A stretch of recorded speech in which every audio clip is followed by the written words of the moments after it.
Mais ce qui me trouble le plus, c'est surtout la similitude des événements qui se répètent dans le temps. Et je vous ai amené un exemple ce soir. Par exemple, la similitude entourant l'assassinat de deux présidents, les présidents Abraham Lincoln et John Fitzgerald Kennedy. Les deux s'intéressaient à la condition de la vie des Noirs, le besoin et l'adoption des droits civiques. M. Lincoln fut élu en 1860, M. Kennedy fut élu en 1960. La secrétaire de M. Lincoln, qui s'appelait Kennedy, l'avisa de ne pas se rendre au théâtre. La secrétaire de M. Kennedy, qui s'appelait Lincoln, l'avisa de ne pas se rendre à Dallas. Les épouses des deux présidents ont perdu des enfants durant leur séjour à la Maison-Blanche. Les deux présidents ont été atteints un vendredi en présence de leur épouse. Les deux présidents ont été atteints à la tête. Les deux présidents sont décédés sans jamais reprendre connaissance. Leurs successeurs, tous deux s'appelaient Johnson, étaient démocrates, sudistes et avaient servi au Sénat. Andrews Johnson est né en 1808, Lyndon Johnson est né en 1908. John Wilkes Booth, l'assassin de Lincoln, est né en 1839 et Lee Harvey Oswald, l'assassin de Kennedy, est né en 1939. Booth et Oswald étaient deux sudistes, favorisant des idées impopulaires. Booth et Oswald ont atteint leurs victimes en dépit de la protection des agents secrets. Booth et Oswald furent eux-mêmes assassinés avant la tenue de leur procès, et les deux meurtriers furent assassinés tout en étant sous une forte protection policière. Les noms John Wilkes Booth et Lee Harvey Oswald totalisent chacun 15 lettres. Les noms Lincoln et Kennedy totalisent chacun 7 lettres. Les noms Andrews Johnson et Lyndon Johnson totalisent chacun 13 lettres. Troublant.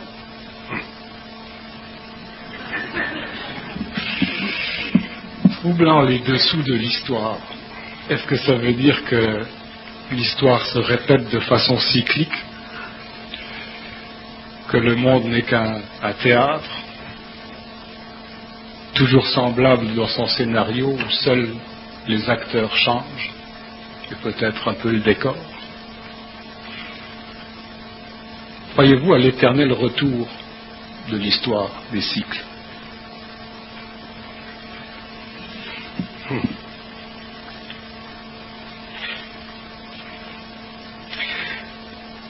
D'abord, l'histoire, c'est un théâtre pour l'évolution de l'homme, pour l'expérience de l'homme.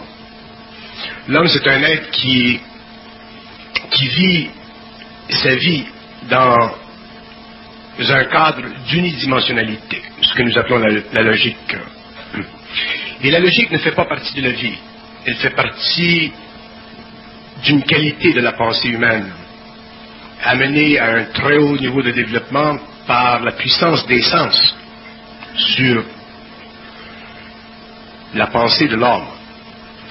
Et des événements tels que celui que vous lisez sont des événements créés à partir de l'invisible pour forcer chez l'homme à se réconcilier avec l'invisible, à se réconcilier avec des dimensions de vie qui ne sont pas sujettes aux lois de la logique, mais qui sont extrêmement organisées sur d'autres plans. Nous, les hommes, nous avons un système sensoriel qui, depuis l'évolution, a fait de nous des êtres de plus en plus enfermés, emprisonnés dans une mortalité. Donc, des êtres qui, pour comprendre cette mortalité, ont développé de plus en plus une forme de logique qui, en confrontation avec des articles comme ceci, force l'individu, force l'esprit, force l'intellect à se plier sous le jugement des événements. À voir autre chose que des coïncidences. Voilà. Et ce n'est pas facile parce que l'homme est un être orgueilleux. Le mental de l'homme, le mental humain est un être orgueilleux. Et l'orgueil de l'homme, ce n'est pas sa faute. L'orgueil de l'homme est issu du fait qu'il est prisonnier d'une troisième dimension ou de 3 dimensions, et qu'il n'a pas accès à une autre dimension qui pourrait le libérer de cet orgueil et finalement lui faire voir la juxtaposition des événements d'un point de vue créatif servant à l'évolution de l'humanité. Le hasard n'existe pas, vous ne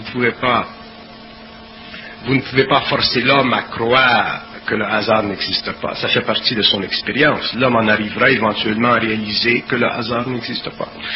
Mais ce n'est pas beaucoup dire que le hasard n'existe pas, parce que si nous regardons les vies d'une façon autre que l'habitude que nous avons de la voir ou de la regarder, nous voyons que le plan matériel, qui est un plan essentiellement spatial, est absolument coupé des plans immatériaux qui sous-tendent l'organisation psychique vitale de la vie. Donc, nous les hommes, nous sommes prisonniers de nos sens, et pour en arriver à dépasser cette condition humaine, l'astral, l'invisible ou les plans même supérieurs de la vie créent des conditions, programment la vie humaine, programment la vie d'une nation ou des individus, afin que ces nations, ces individus, ou les nations à travers les individus au cours de l'histoire, puissent en arriver éventuellement à un consensus plus universel de la réalité. Et que pensez-vous des thèses d'historiens comme Jean-Charles Pichon, par exemple, qui a écrit plusieurs volumes sur l'histoire qui se répète, l'éternel retour des cycles, où il reconnaît à travers ses recherches que les événements qui sont passés il y a 2000 ans se répètent 2000 ans après, mais qu'ils ont déjà existé il y a 4000 ans, etc., par le passé, tout en se déplaçant vers l'ouest. Autrement dit, ce qui est l'Empire romain est aujourd'hui l'Empire américain. Et les mêmes événements, les mêmes personnages reviennent, posent les mêmes gestes de guerre et de paix à la fois, etc. Le cyclisme historique existe en ce sens qu'il fait partie de la programmation astrologique de la planète, il fait partie de la programmation astrologique des nations, des individus. La raison pour laquelle le cyclisme existe sur le plan matériel de notre planète, c'est que les hommes n'ont pas de conscience créative, donc ils sont obligés, au cours des grandes époques, de vivre une sorte d'épuration graduée, pas instantanée et totale, mais graduée. Et cette épuration graduée, qui se fait au cours des époques, force les hommes à constamment reprendre le rythme ou un peu le visage historique d'antan, afin de corriger les abus antérieurs et de raffiner constamment le processus historique. Effectivement, nous pouvons facilement dire que les Américains représentent les Romains, ainsi de suite, sur le plan cyclique. Mais dans le fond, ce n'est pas réel. Parce que les Américains, la masse de la conscience spirituelle de l'Amérique vient des Atlantes. Donc, les Américains ne sont pas en eux-mêmes, sur le plan de l'esprit de la nation, une réincarnation de Rome. Mais sur le plan cyclique, astrologique, historique, en ce qui concerne la mécanicité des événements et la juxtaposition des puissances politiques, économiques et sociales, nous avons un cyclisme, mais c'est un cyclisme qui est majeur. Pour réellement parler de cyclisme au niveau de l'évolution de la Terre, il faut parler de cyclisme majeur, il faut parler de cyclisme mineur. Et les cyclismes mineurs sont beaucoup moins importants que les cyclismes majeurs parce que il ne convient pas, si nous les regardons d'une façon profonde, d'interpréter leurs relations historiques ou temporelles en fonction d'une nation ancienne, mais en fonction de certaines âmes en évolution, de certaines âmes qui ont vécu une certaine expérience, pour la ramener plus tard à un niveau plus épuré, dans un autre local de civilisation qu'on appelle la nation. Si nous regardons l'Amérique aujourd'hui, ou l'Amérique à l'an 2000, quelle est la fonction de l'Amérique aujourd'hui? La fonction de l'Amérique, sur le plan cosmique du terme,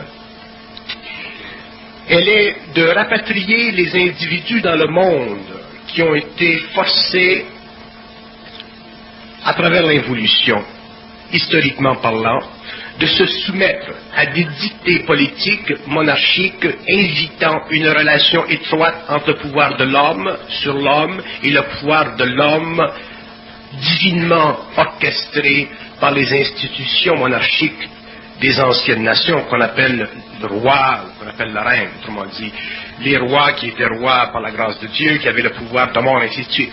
Donc l'Amérique a arraché, si vous voulez, l'esprit de l'Amérique, a arraché à travers la rébellion individuelle ces fantaisies historiques, nationalistes, royales, pour créer dans le monde une nouvelle façon de permettre à l'individu de se donner ou de s'octroyer le droit à une vie plus ou moins libre.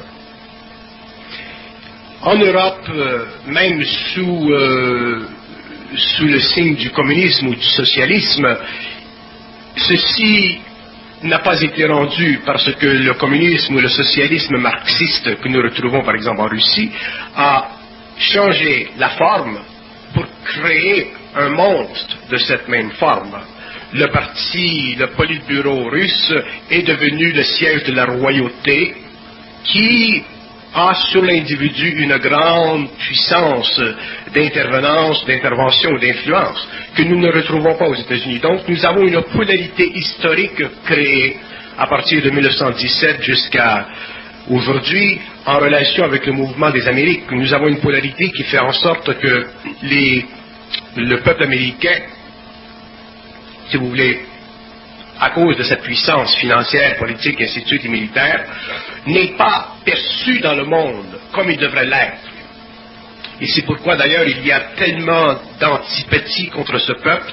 Pourtant, c'est à cause de ce peuple qu'il y a des individus dans le monde qui peuvent trouver un certain asile, qui peuvent se réconforter à l'intérieur d'une constitution qui, universellement parlant, même s'il y a des failles au niveau de la légalisation de cette institution, constitue pour l'être humain la plus grande activité occulte, mentale, créative qui a été versée ou transmise à travers les pères de la Constitution comme les Jefferson et ainsi de suite, pour donner à l'humanité finalement une chance politiquement, économiquement, socialement, de se retrouver dans une atmosphère beaucoup plus saine, celle de l'individu, celle de l'individualisme, même si ce n'est pas un individualisme intégral, c'est quand même une forme d'individualité qui permet à l'homme de vivre une sorte de liberté relative sur le plan social. Donc, si nous parlons de cycle, il faut faire attention parce que nous pouvons facilement interpréter le passé ou le présent en termes du passé, et ceci n'est pas une action créative définitive, parce que la vie est un processus. La vie n'est pas un statu quo. La mécanicité de la problématique événementielle fait partie apparente d'un statu quo mécanique que nous retrouvons dans le cyclisme historique. Mais la vie dans le fond, le processus de vie des nations, des peuples de la Terre, est une constante réorganisation du matériel mémoriel d'une humanité, servant à la réorganisation constante de l'expérience pour le bénéfice éventuel de l'individu d'une façon absolue. Si nous regardons, si nous parlons de cyclisme historique, à partir de la mentalité de ceux qui essaient de coincer l'histoire à l'intérieur d'une forme, nous perdons de vue qu'aujourd'hui même à partir de 69, il se crée sur la planète Terre une transmutation profonde des forces historiques, d'abord sur le plan individuel, qui éventuellement deviendra beaucoup plus présent dans le monde à travers l'activité occulte et invisible de certains hommes, et nous donnons naissance à un nouveau cycle, si vous voulez, qui n'a rien à voir avec l'évolution, qui fait partie de l'évolution, qui fait partie du développement intégral de l'homme, qui n'a rien à voir avec la mécanicité historique des nations, qui a à voir avec le développement d'une conscience supramentale ou une supraconscience élevée à un stade de connaissance, de perception et de compréhension directement relié avec les pouvoirs télépathiques de l'homme, avec lesquels il est venu sur le plan matériel en tant qu'esprit, pouvoir télépathique qu'il éventuellement découvrira au fur et à mesure où il aura compris la mécanicité ou le statu quo philosophique de la pensée. Donc, nous ne pouvons plus parler de cyclisme. Si vous nous demandez... mais peut-être qu'il y a le cyclisme des Atlantes, le cyclisme des races indo-européennes, le cyclisme d'une race nouvelle. Ça, c'est une façon de parler de l'évolution, mais ce n'est pas une façon intégrale de comprendre le mouvement de l'esprit à travers la matière. Donc c'est l'intelligence supramentale qui va nous affranchir de cette cyclologie-là qui était très juste, qui était la particularité de l'involution. Voilà. C'est l'intelligence supramentale, parce que l'intelligence supramentale n'est pas régie par les lois de la logique, et elle peut facilement convertir les paramètres mathématiques ou les paramètres extrêmement logiques d'une conscience en voie d'exploration de son potentiel. La conscience supramentale ne fait pas partie de l'organisation psychologique de l'ego, elle fait partie de l'organisation psychique de l'homme. Donc, automatiquement, lorsque l'homme aura une conscience supramentale, il sera supraconscient de l'événementiel et il comprendra le mouvement de l'histoire, non pas à la façon des anciens, c'est-à-dire non pas en termes d'un cyclisme qui a tendance à scléroser le processus vital chez l'homme, mais en fonction d'une progression anémique, en fonction d'une progression du matériel évolutif que nous appelons la mémoire, en fonction d'une capacité intégrale éventuelle chez l'homme de posséder sa propre lumière, c'est-à-dire de faire descendre en lui-même cette énergie qui fait partie de son orientation cosmique, de son évolution cosmique, et de la faire éclater dans les formes qui ont constitué par le passé sa logique intellectuelle, sa philosophie intellectuelle ou sa perception mentale, qui a toujours été une source de complaisance théorique, mais qui n'a jamais servi à l'homme pour lui donner une réelle compréhension de la dynamique vitale de l'histoire. Si on fait un parallèle entre la cyclologie collective, donc au niveau de l'histoire, avec le cycle individuel, est-ce que la réincarnation n'est pas une forme de cyclologie aussi qui est appelée à sauter? Est-ce que ce n'est pas le pendant individuel Ce que vous venez de dire, c'est exactement ce que vous émettiez il y a quelques minutes sur le plan historique. La réincarnation, elle est cyclique chez l'homme pendant l'évolution. L'histoire chronométrée, cyclique de l'évolution fait partie de ce même processus. Et comme je disais, le cyclisme historique, la détermination prétemporelle des événements vus à travers une astrologie ou une science infuse, par exemple, ou un psychisme ouvert, sera totalement dilué à partir du moment où l'homme sera capable de faire interférence avec les lois de la gestion, de la programmation de la vie sur le plan matériel. Autrement dit, lorsque l'homme connaîtra une vie suffisamment intense sur le plan mental pour se dissocier psychologiquement de la mémoire, il fera interférence avec la programmation astrale, donc il mettra une fin intégrale au processus historique, cyclique, autant sur la Terre que dans les éthers invisibles. Donc la réincarnation n'existera plus, l'homme n'aura plus à passer de la vie à la mort noire, c'est-à-dire à la perte de la conscience, il n'aura plus à devenir simplement module mémoire. Il deviendra une continuité de conscience et il passera du plan matériel au plan éthérique, qui est dans le fond l'habitat naturel de l'homme sur la Terre.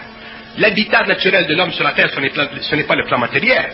L'habitat naturel de l'homme sur le plan matériel, c'est l'éther, et l'homme entrera en conversion d'énergie, en conscience de cet éther, de cette dimension, si vous voulez, de vie naturelle, lorsqu'il aura pris conscience de la distance, ou de l'illusion, ou de la déformation psychologique de son moi à partir de la puissante vibration du monde de la pensée, qui est instituée dans son mental à cause de sa mémoire, et qui est maintenue en vie par la neurologie génétique de son cerveau, ce qui lui donne en tant qu'être la conscience animale intelligente.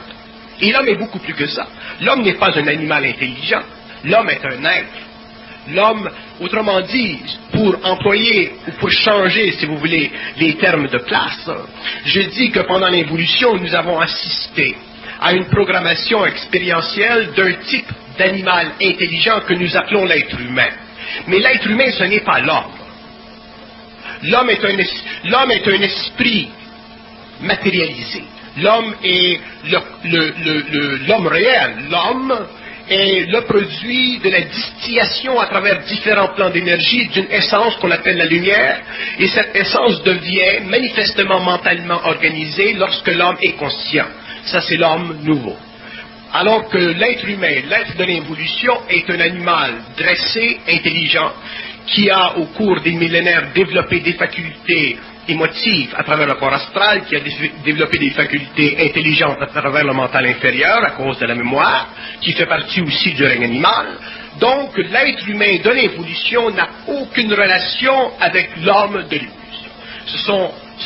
Ce sont des êtres qui sont totalement différents, de la même façon que les Atlantes étaient différents des Indo-Européens, l'homme de l'évolution, l'être humain de l'évolution est différent et sera différent de l'homme de l'évolution parce que la relation psychique entre le moi universel de l'homme nouveau sera totalement intégrale, c'est-à-dire que l'homme nouveau ne pourra pas se dissocier psychiquement de la nature de son universalité, pour la simple raison que la façon de penser de l'évolution lui sera retirée à travers le mécanisme de la mémoire qui, au lieu d'être assujetti au phénomène subjectif de l'ego, sera amené à une conversion créative sous l'égide du double, sous l'égide de cet esprit universel qui est l'homme, pour donner finalement à l'être humain, dans sa totalité intégrale, la capacité de pénétrer dans des zones de temps, dans des dimensions qui font partie de son réel et qui lui permettront éventuellement de s'associer créativement, en puissance, psychiquement, télépathiquement, telluriquement, dématériellement, avec des intelligences qui font déjà partie d'une certaine expérience cosmique, des intelligences qui sont à différents niveaux d'évolution, mais qui n'ont pas besoin de corporalité pour donner à leur essence la primauté animale intelligente que nous, en tant qu'êtres humains, nous avons de besoin afin de voir, afin de véhiculer, afin de sentir la conscience de l'ego. Dans la métaphysique hindoue, l'ésotérisme hindou prétend que les astres eux-mêmes ont leur cycle, des cycles infiniment plus grands que ceux de l'homme, évidemment, et que la planète aussi est appelée, la Terre est aussi appelée à se métamorphoser. On a l'équivalent dans le christianisme où on nous dit qu'il y aura de nouveaux cieux, une nouvelle terre, etc. Est-ce que cette métamorphose de la planète correspond à l'avènement de l'homme nouveau ou de l'homme supramental?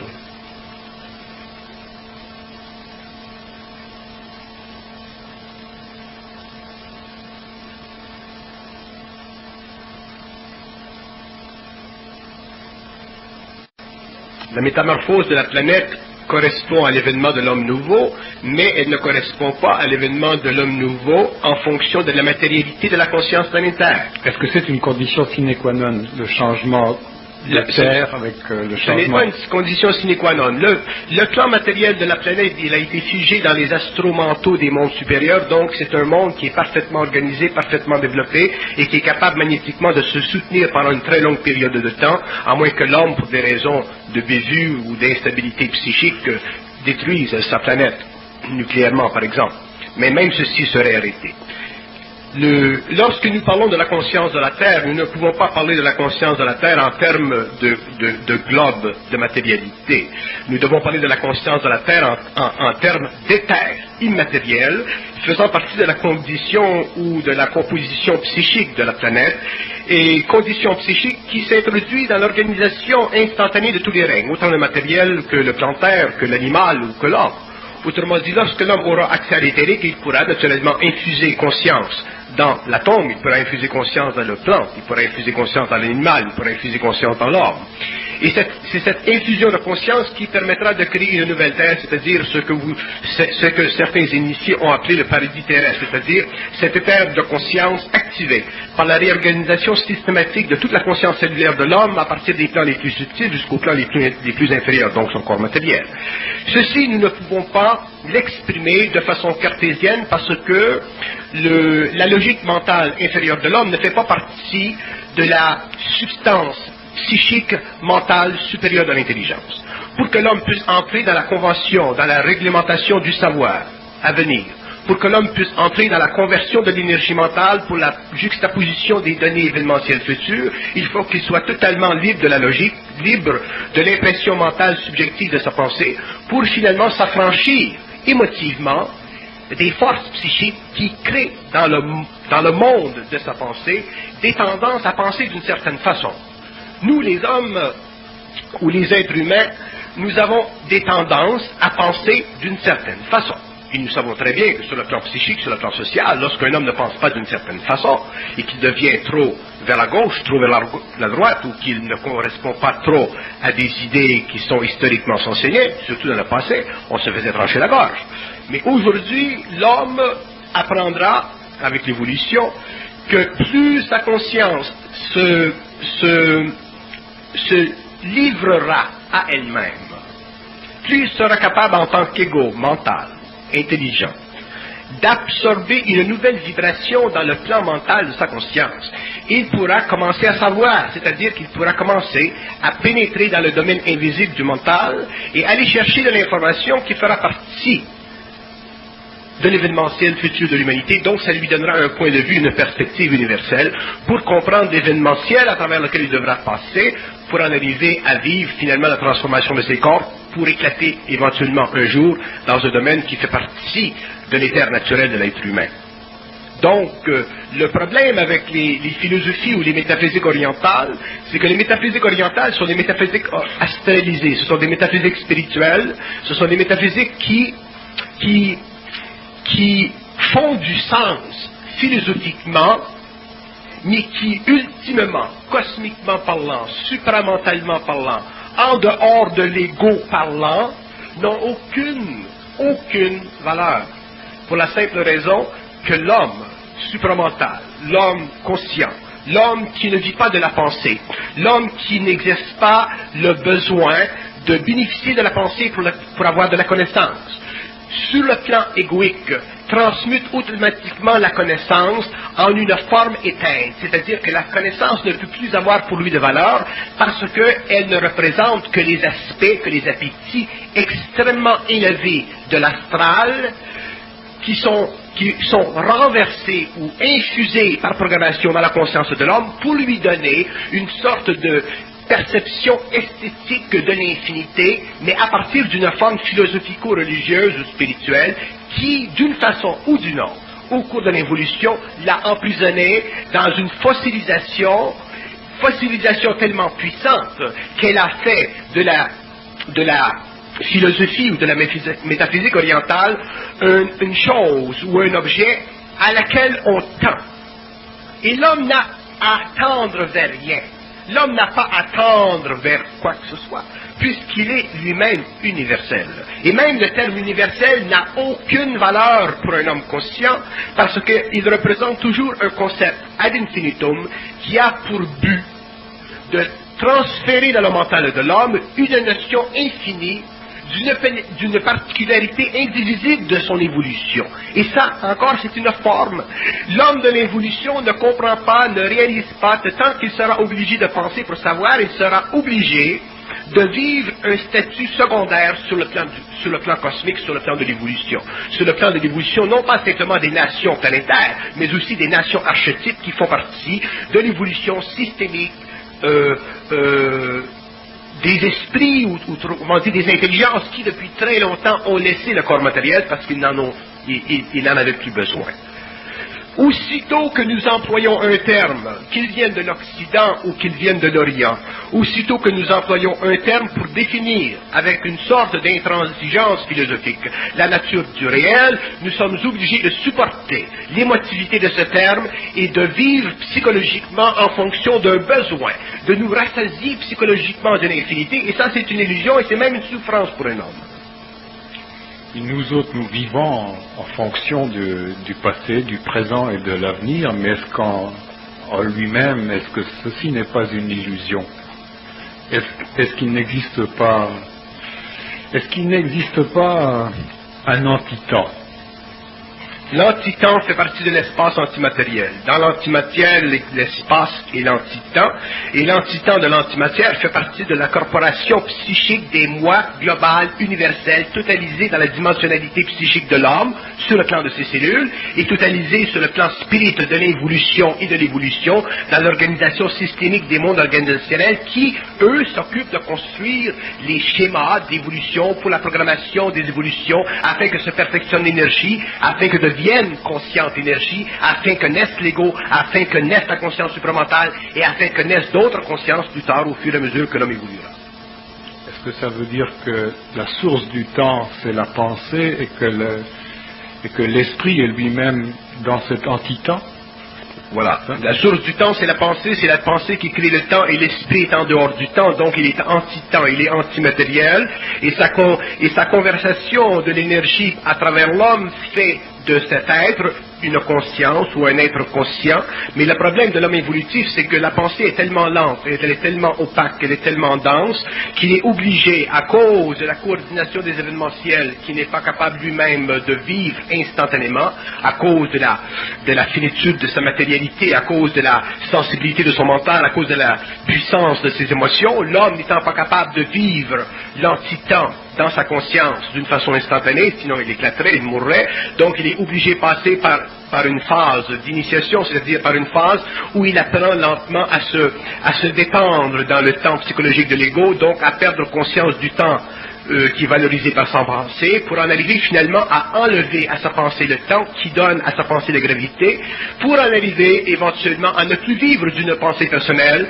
mais pour en arriver à vivre finalement d'une pensée qui est totalement prépersonnelle, c'est-à-dire une pensée qui est totalement le produit d'un lien universel, donc qui devient totalement télépathique, donc qui devient totalement enregistré dans l'instantané sur tous les temps de sa conscience cellulaire, autant mentale que le plan matériel. Plus cette pensée grandira chez l'homme, plus éventuellement elle fera éclater l'organisation systématique de ces molécules, et plus l'homme pourra facilement, au niveau de sa volonté, passer d'un plan à un autre. Mais tant que l'homme sera prisonnier de la pensée telle que nous le sommes pendant l'évolution, il sera encore dans l'évolution, il sera obligé de subir son existence, il ne sera pas dans la vie, il vivra l'existence, et la différence entre la vie et l'existence, elle est très grande. Le temps est un grand problème pour l'homme, il fait partie de l'esclavage psychologique de l'ego, il fait partie aussi de l'impression créée dans son mental par des entités qui utilisent ou qui manipulent la pensée afin de créer sur le plan matériel une certaine expérience pour la création de certains modèles de vie. Mais l'homme un jour, l'homme conscient un jour, qui comprendra les lois de la pensée, ou les lois du mental, ou les lois de l'intelligence, ou les lois de l'esprit, ou les lois du vide mental, s'assurera de ne plus souffrir du temps. Mais il en arrivera à ne plus souffrir du temps lorsqu'il aura compris l'illusion psychologique de son moi à travers les pensées qui sont semées dans son mental pour créer constamment la discorde. Un jeune enfant n'a pas cette préoccupation du temps. Est-ce qu'il n'a pas une espèce de conscience d'immortalité jusqu'au moment où entre le conditionnement ou la notion du temps, où il commence à entrer dans l'existence à ce moment-là? Non, parce que même si un enfant est jeune et n'a pas de pensée conditionnée à la temporalité, il vit quand même un lien avec le plan astral, il vit un contrat avec l'âme, donc il est obligé de vivre sur le plan matériel en tant qu'être diffus. Un enfant, c'est un être diffus. Il n'est pas infusé, il est diffusé. Et ce qui lui permet de vivre une sorte de conscience enfantine qui semble être une sorte de plaisir, de relaxation dans la vie, c'est qu'il n'a pas de responsabilité. À partir du moment où l'homme commence à avoir la responsabilité, à partir du moment où l'enfant commence à aller à l'école, qu'il a des devoirs, et ainsi de suite, là, il commence à vivre la vie un peu plus sérieusement. Et ça grandit, l'ego se développe, la conscience du temps se fait, il a des devoirs à émettre le lundi matin, il a une petite tension, il ne dort pas bien, ainsi de suite. C'est le fait que l'enfant n'a pas de responsabilité qui élimine chez lui le temps, ou qui fait que le temps n'existe pas. Mais à partir du moment où il commence à avoir ou à vivre des responsabilités, parce que c'est le processus normal de conscientisation sur le plan planétaire, il commence à prendre conscience du temps. Et l'homme lui-même, il est un spécialiste du temps. Et ce temps qui est le domaine de l'esprit, donc qui pourrait être en définition de l'intelligence, cet anti-temps où se trouve localisée l'intelligence. Je ne suis pas capable d'aller plus loin. Je vais vous le dire d'une autre façon, pour vous donner une comparaison plus ou moins valable. Ce que je veux dire, c'est que comment se fait-il qu'on ne soit pas capable de vivre dans cette conscience qui échappe au temps, dans cet esprit, dans cette intelligence? Est-ce que ça ne provient pas du fait que l'on vit un temps physiologique, autrement dit qu'on est obligé de constater qu'on vieillit, et ça c'est une réalité? Est-ce que c'est une réalité ou c'est ce qui nous rappelle que l'on vit un temps, et c'est peut-être ça qui empêche l'ego d'être en contact avec l'esprit ou d'être dans le domaine de l'antitemps, la preuve matérielle de son vieillissement?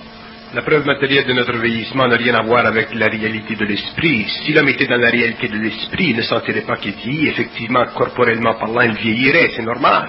Mais il ne vivrait pas la temporalité, il n'essaierait pas de maintenir une sorte de statu quo chronologique en ce qui concerne le développement ou l'amortissement de ses cellules. Ce qui fait que nous sommes la raison pour vous donner, comme je le disais tout à l'heure, un exemple plus ou moins valable. La raison pour laquelle nous souffrons du temps, c'est parce que nous n'avons pas de conscience. Autrement dit, comme les anciens auraient dit, nous n'avons pas de foi universelle. Un homme qui aurait une foi universelle, autrement dit, qui aurait une conscience universelle, ne souffrirait pas du temps. C'est le fait que nous n'avons pas de foi universelle que nous souffrons du temps. Si nous avions une foi, nous ne souffririons pas du temps. Le temps, c'est l'esclavage de l'ego. Et ça fait partie de l'évolution, ça fait partie de la souffrance de l'âme, ça fait partie de la souffrance de l'homme. Les âmes sur le plan de la mort souffrent du temps. Le temps, pour eux, c'est l'espace pour nous sur le plan matériel. Donc, le temps converti en dimensionnalité est la même chose. Nous souffrons du temps spatialement parlant parce que nous avons des sens. Les âmes, elles, ne vivent pas sur le plan de la corporalité, donc elles souffrent le temps. Et le temps pour eux, c'est de l'espace, et cet espace est très infini, et un homme qui communique avec les entités sur les autres plans voit très bien que leur grande souffrance, c'est le temps. Donc, nous souffrons du temps à cause de notre relation psychique avec le monde de la mort, et nous souffrons aussi du temps à cause de notre incapacité sur le plan humain, sur le plan matériel, de donner à notre créativité la dynamique ou la rythmique que nous voudrions qu'elle ait. Parce que nous sommes retenus par les forces astrales en nous. Mais si nous étions conscients, si nous étions en unité intégrale avec notre double, notre réalité, nous ne souffririons pas du temps. Le temps n'aurait aucune valeur pour nous. Donc, le concept de la mort n'existerait pas, la souffrance du vieillissement n'existerait pas, rien de ceci n'existerait. Mais il est évident que tant que l'homme n'a pas accès à l'éther, tant que l'homme ne peut pas pénétrer ou n'a pas l'expérience de cette dimension, il ne peut pas, de façon absolue, vérifier sa réalité. Mais l'homme nouveau ne sera pas donné de vérifier la réalité de l'éthérique tant qu'il n'aura pas finalement construit la réalité mentale de son intelligence supérieure. Sinon, l'homme ne pourrait pas évoluer au niveau de la transmutation, parce que lorsqu'on a vu, on n'a plus de doute. Mais ce n'est pas parce qu'on a vu qu'on n'a plus de doute que les corps se transmutent. Donc, pour que le corps se transmute et pour que l'homme puisse passer du matériel à l'éthérique, il faut qu'il y ait conversion intégrale de son mode de pensée, de sa façon de penser. Évidemment, la façon de penser dans le monde oriental, elle est beaucoup plus souple, elle est beaucoup plus raffinée, si vous voulez, dans sa métaphysique que dans le monde occidental. De notre côté, elle est piégée par les mêmes choses que l'homme de l'Occident, dans ce sens que le piège de l'homme occidental, c'est la logique, c'est le matériel, et le piège de l'homme oriental, c'est la spiritualité. C'est la même chose. Être en Orient ou être en Occident, nous sommes dans un cas ou dans l'autre, dans la merde. Donc, l'homme nouveau, l'homme supramental, l'homme de la prochaine évolution sera une synthèse de l'Occident et de l'Orient. Je n'aime même pas le mot synthèse, parce que le mot synthèse implique automatiquement que la troisième pointe du triangle elle est faite des deux aspects inférieurs, et ça, je n'aime pas ça, parce que lorsque vous prenez une énergie négative ou une énergie positive, vous prenez le concept du bien ou le concept du mal, ou que vous preniez des choses en polarité, il s'agit de les dépasser, c'est-à-dire il faut que ces choses ne nous affectent plus sur le plan psychique. Donc, nous pouvons parler de synthèse, parce que synthèse implique nécessairement conversion de deux pour en former finalement un troisième. Mais ce n'est pas conversion de deux pour former un troisième, c'est transmutation de deux pour les éliminer complètement de la conscience du troisième. Donc il faut faire attention si nous parlons de la synthèse de l'Occident et de l'Orient, ou de la synthèse de la pensée supramentale, de la pensée spirituelle et de la pensée occidentale rationnelle. Il y a des penseurs au 19e siècle, au 20e siècle qui ont Watts, c'est un exemple, qui ont parlé de la synthèse de l'Occident et de l'Orient, et on s'est aperçu que la synthèse de l'Occident, de la pensée cartésienne et de la pensée spirituelle de l'Orient ne se fait pas parce que l'homme pense. C'est comme de vouloir réunir la religion et la science. Voilà. Il ne s'agit pas de les réunir, il s'agit de les dépasser.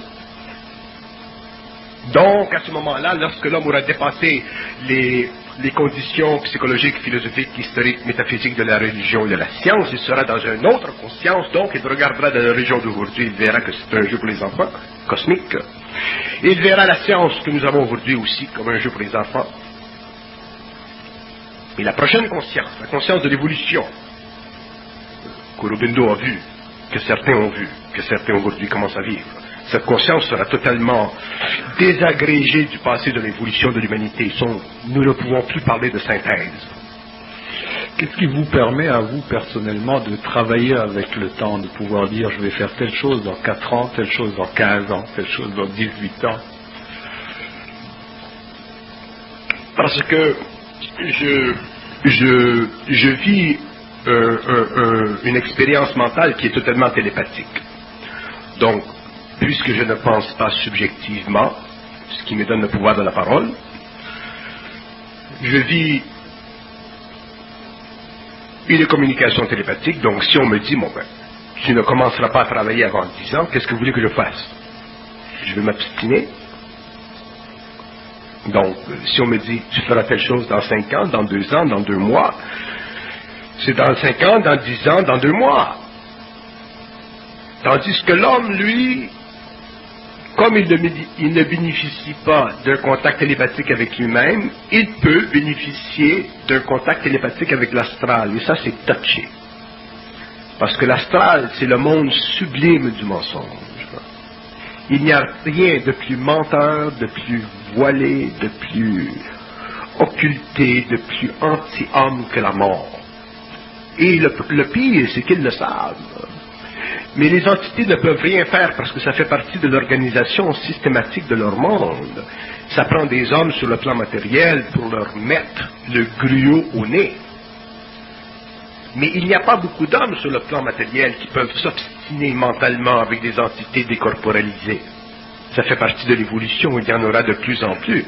Et je vous assure qu'au fur et à mesure où il y aura de plus en plus d'hommes sur le plan matériel dans un état de conscience suffisamment intégré pour finalement mettre le gruau au nez aux entités qui sont dans le fond des êtres humains décorporalisés dans la mort, à ce moment-là, ces êtres-là commenceront à comprendre les lois de l'intégration, les lois de la fusion, et commenceront petit à petit à cesser de mettre les bois dans les roues à des hommes qui ont atteint un certain niveau de conscience. D'ailleurs, ils ne pourront plus le faire parce que la mort est totalement impuissante contre la lumière de l'homme. Et ça, l'homme, un jour, l'homme nouveau, le surhomme, devra le savoir. Il le saura. Ça fera partie de sa conscience intégrée. Mais avant que l'homme en arrive à ce stage, il doit passer par la transmutation de son mental, qui fait partie d'un mental évolutif. L'homme doit comprendre les lois de l'esprit, les lois de la vie, les lois de l'intelligence, les lois de la pensée, le monde de la pensée, la nature de la pensée, de la même façon qu'il comprend les lois de la géométrie, les lois de la trigonométrie. C'est une science de l'esprit, ce n'est pas la science de la matière, mais c'est une science de l'esprit, c'est une science absolue. Et en comprenant cette science, l'homme pourra vérifier par lui-même. Donc, éventuellement, l'homme n'aura plus besoin de personne pour lui dire comment ça fonctionne, le psyché. Il le saura. Et le sachant, naturellement, il évoluera de façon très, très accélérée. Le monde de la mort, le monde astral, qui fut responsable pendant l'évolution de son emprisonnement existentiel, n'aura plus de pouvoir sur lui. Donc, à partir de ce moment-là, l'homme ne connaîtra plus de conscience égoïque. Il connaîtra une conscience absolument libre. Il n'aura même plus besoin du libre arbitre, qui fait partie des conventions cosmiques imposées à l'homme de l'évolution pour lui donner l'impression qu'il est libre, ce qui est une farce totale et monumentale. Si l'homme était libre, il ne marcherait pas. Il ne passerait pas devant un building et se voir sauter la tête avec une brique qui vient de tomber parce que le maçon l'a mal placée. L'illusion du libre arbitre, c'est l'illusion la plus terrible qui a jamais été imposée par l'humanité. Et je vois que dans les écrits occidentaux ou dans les écrits orientaux, cette illusion, elle est maintenue. Et même dans de grands livres que je ne veux pas citer en public, on parle du libre arbitre. Il ne s'agit pas pour l'homme d'avoir un libre arbitre qui est simplement une condition expérientielle programmée dans son mental pour lui donner l'illusion égoïque qu'il est libre. Il s'agit pour l'homme d'être libre. Et être libre veut dire être libre. Maintenant, vous allez me demander jusqu'où va la liberté de l'homme. La liberté de l'homme va jusqu'à la composition totale de sa conscience, en relation avec l'organisation intégrale des plans, jusqu'à la juxtaposition parfaite et intégrale de son moi cosmique sur la Terre. Être libre, tous les hommes dans le monde le perçoivent quelque part un peu en eux. Tous les hommes ont en eux quelque part cette sorte d'affinité pour ce que devrait représenter la liberté. Tous les hommes, les moindres hommes, ont un sentiment quelque part très profondément enfoui dans la forêt de leur conscience. Les hommes savent ce que veut dire être libre, mais les hommes ne sont pas capables de le définir. Ils ont toujours défini la liberté avec des outils qu'on leur a programmés à travers un mental astralisé. Donc les hommes n'ont jamais été capables de définir la liberté à partir du plan matériel. Ils ont toujours défini la liberté à partir du plan intuitif astralisé, à travers le corridor subtil des philosophies, des métaphysiques, de l'occultisme, des religions, des spiritualités. C'est l'homme qui doit définir l'homme individuellement, pas l'homme collectivement. L'homme individuellement qui doit savoir et définir et dire ce que veut dire être libre. Mais vous ne pouvez pas définir et dire ce que veut dire être libre tant que vous ne l'êtes pas.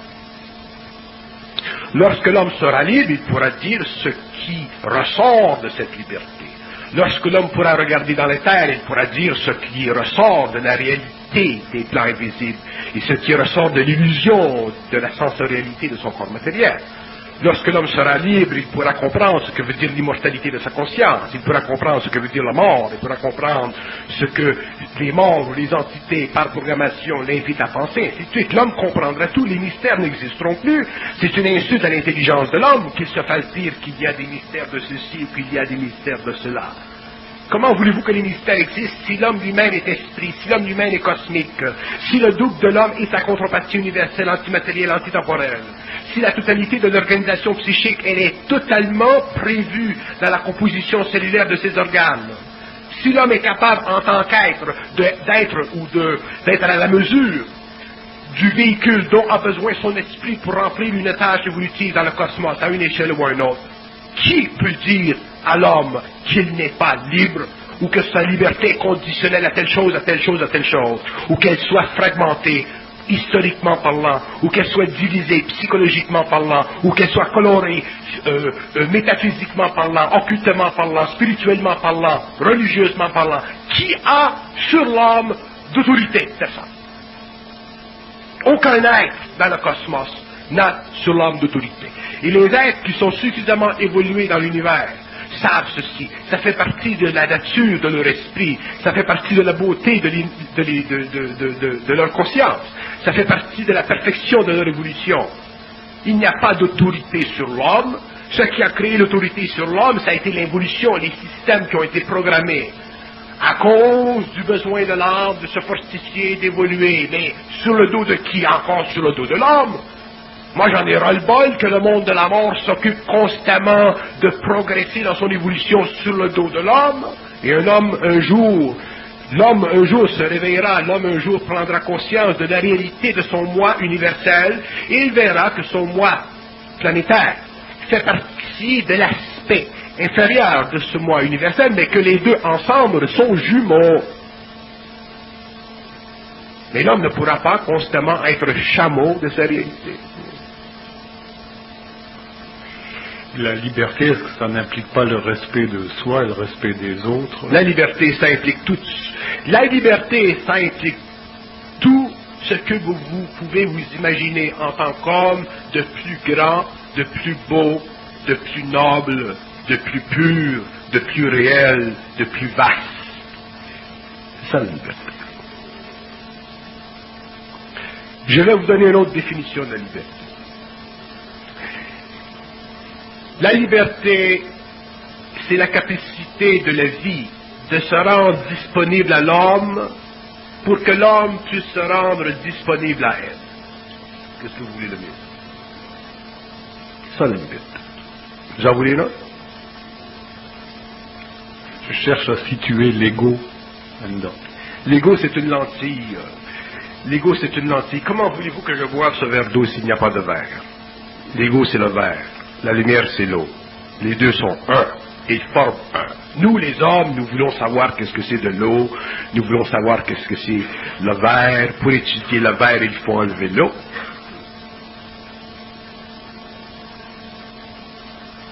Est-ce que vous diriez la même chose de la personnalité? La personnalité, c'est le mensonge de l'homme. La personnalité, c'est le mensonge de l'homme. C'est l'illusion de l'homme. Ce n'est pas la personne de l'homme. La personnalité, c'est de la mémoire. C'est de l'affectation pour soi. C'est de la diminution de soi. La personnalité, c'est l'accumulation des impressions au cours de notre histoire humaine qui ont été fossilisées dans la mémoire. On vous a dit un jour que vous étiez plein de merde. Ah, vous avez de la personnalité, un petit peu de cette personnalité. On vous dit un jour que vous êtes un grand homme. Ah, vous avez un petit peu de cette personnalité. On vous dit un jour que vous êtes gentil. Ah, vous avez... C'est ça de la personnalité. On vous dit que vous êtes intelligent. Ah, c'est ça de la personnalité. La personnalité, c'est de la fumée. Ça n'a rien à voir avec la personne, ça n'a rien à voir avec l'esprit, ça a à voir avec la réflexion de l'ego incapable de vivre, de supporter le vide de sa grande conscience, c'est-à-dire de sa grande lumière, c'est-à-dire de sa grande réalité, c'est-à-dire de son grand vide, de son infinité. C'est ça de la personnalité. En contradistinction avec de la personne. Dans de la personne, il n'y a pas d'égoïcité. Il y a de la puissance créative, il y a l'énergie de l'intelligence qui passe, mais il n'y a pas de réflexion égoïque, il n'y a pas d'être-té évolutive, il y a simplement de l'être-té évolutive. Il y a de l'unité, il n'y a aucune division, il n'y a aucun partage de valeurs. L'homme qui est dans sa personne n'est pas sur le plan matériel, il est sur un autre plan, mais il se sert du plan matériel pour bénéficier de cette énergie à un niveau d'expérience qui convient à l'évolution de sa personne matérielle. Qu'est-ce que vous voulez que je vous dise? Donc, vivre de l'intelligence, c'est vivre un vide de pensée. Vivre de l'intelligence, c'est apprendre petit à petit à vivre de moins en moins des mensonges de l'ego. Et l'ego, il est très intelligent, il est doué pour se jouer des tours. L'ego, vous savez, l'ego, c'est comme un clown. Il se joue des tours, il pleure, il rit. Parce qu'il écoute ses pensées. Parce qu'il vit ses pensées, il ne les écoute pas, il les vit.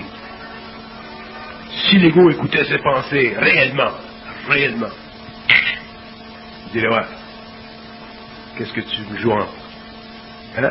Qu'est-ce que de tour, tu veux me jouer un tour? Ça n'a pas de... C'est pas intelligent, là, ce que tu me dis, là,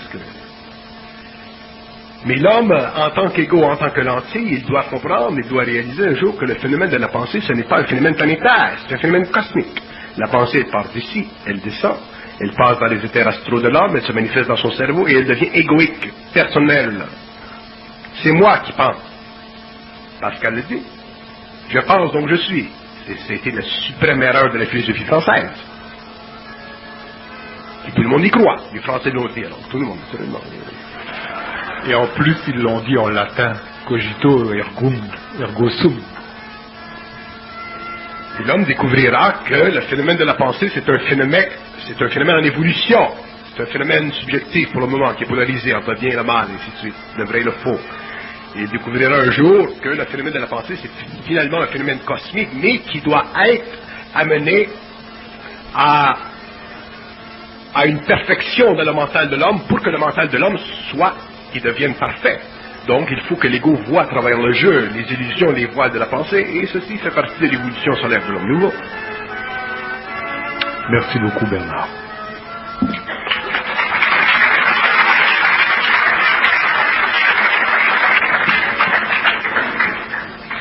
On fait une pause d'une demi-heure.